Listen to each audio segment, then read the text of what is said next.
देश से आए हुए और खास तौर पे महाराष्ट्र से आए हुए मेरे सभी भाइयों और बहनों,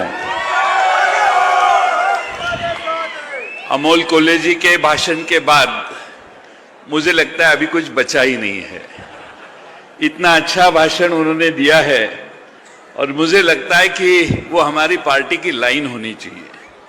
इतनी बढ़िया भाषण उन्होंने देने के बाद अब कुछ भी बोले तो व्यर्थ है, ऐसा मुझे लगता है। इतना खास भाषण उन्होंने किया है। बस मैं इतना ही विनती उनके इलाके के विधायकों को करूंगा कि उनको महाराष्ट्र फिरने के लिए आपकी इजाजत हो।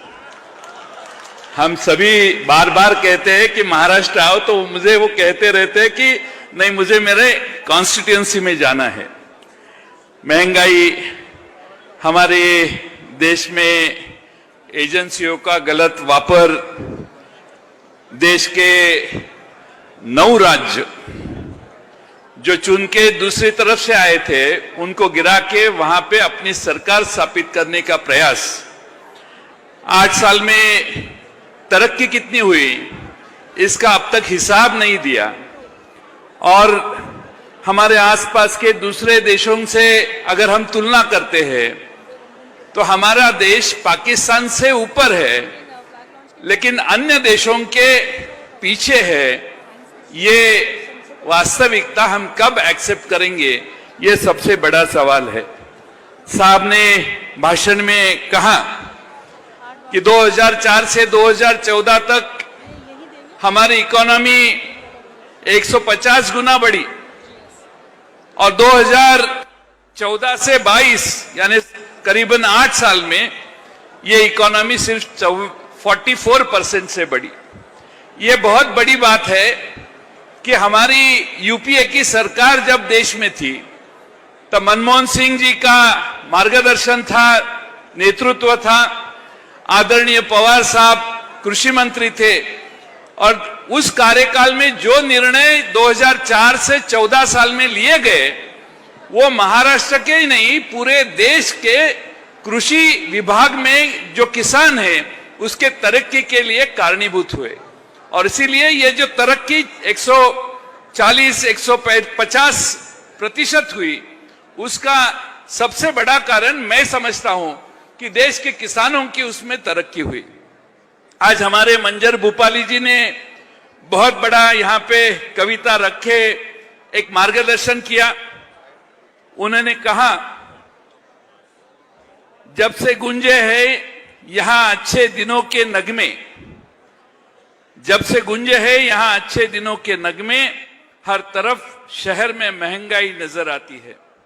हमारे भुजबल साहब ने आपको बताया जीएसटी किसके ऊपर नहीं है।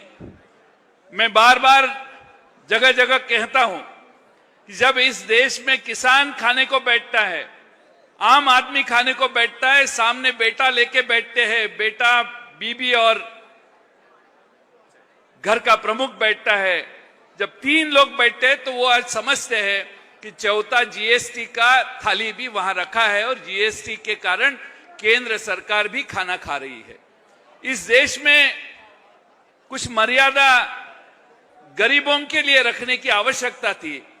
टैक्सेशन तो पूरे दुनिया में है, लेकिन अमानवीय टैक्सेशन, जो गरीब है, पिछड़े वर्ग है, जिनको 200, 300, 400 रुपया दिन में मिला, तो उसमें से 10 रुपया, 12 रुपया अगर जीएसटी में वो खर्च करने लगा तो उसका जीवन कैसा चरितार्थ चलेगा, ये सबसे बड़ी बात है।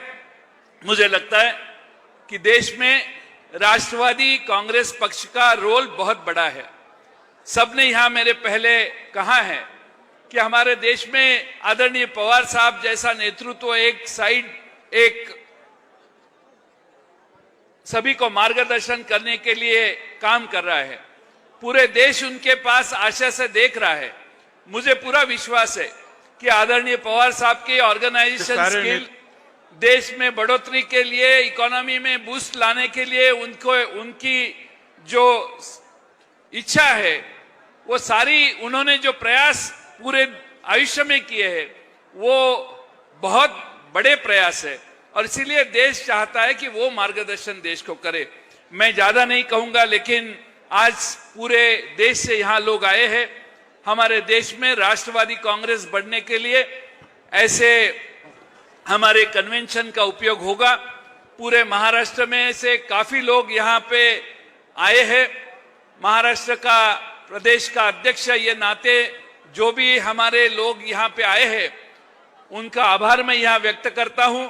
सुप्रिया ताई ने कहा कि एक तास राष्ट्रवादी एक महत्वपूर्ण हमारा कार्यक्रम है। अब पूरे 2-3 दिन निकाल के अगर आप मुंबई से दिल्ली या जलगांव से दिल्ली आए हैं तो हम चाहते हैं कि हर सैटरडे, हर पहले शनिवार को आप आपके गांव में बैठे एक तास राष्ट्रवादी को दे और पहल करे, तालुका के, गांव के, देश के सारे मुद्दों को सामने रखे। एक तास राष्ट्रवादी हमारी देश के सामाजिक, आर्थिक सारी समस्याओं का चर्चा का एक स्थल होगा। और इसीलिए मैं आपको फिर एक बार दोबारा विनती करूंगा, आने वाले शनिवार, ये शायद अगले महीने का, ये शायद 1 या 2 तारीख को है, मैं अपेक्षा करता हूं कि आप सारे यहां से जाएंगे तो एक तास राष्ट्रवादी आप सबके गांव में आप बैठ के साथ में 5-6 जन फोटो निकालने के लिए नहीं, पूरा गांव वहां आना चाहिए। पूरे लोग जो राष्ट्रवादी को वोट देते हैं वो वहां आने चाहिए। ये कोशिश आप करें। हमारे महाराष्ट्र में से जो भी आए हैं उनको फिर एक बार सबका आभार व्यक्त करता हूं। जाते जाते बहुत बड़े पैमाने पे महबूब शेख हमारा महाराष्ट्र का अध्यक्ष है, उनके सारे साथी यहाँ हैं। जाते जाते आस्ते कदम आप जाए, संभल के जाए। और सोनिया जी और हमारे शर्मा जी, उनको फिर एक बार आभार उनका व्यक्त करता हूं और मेरे 2 शब्द पूर्ण करता हूं। धन्यवाद। धन्यवाद।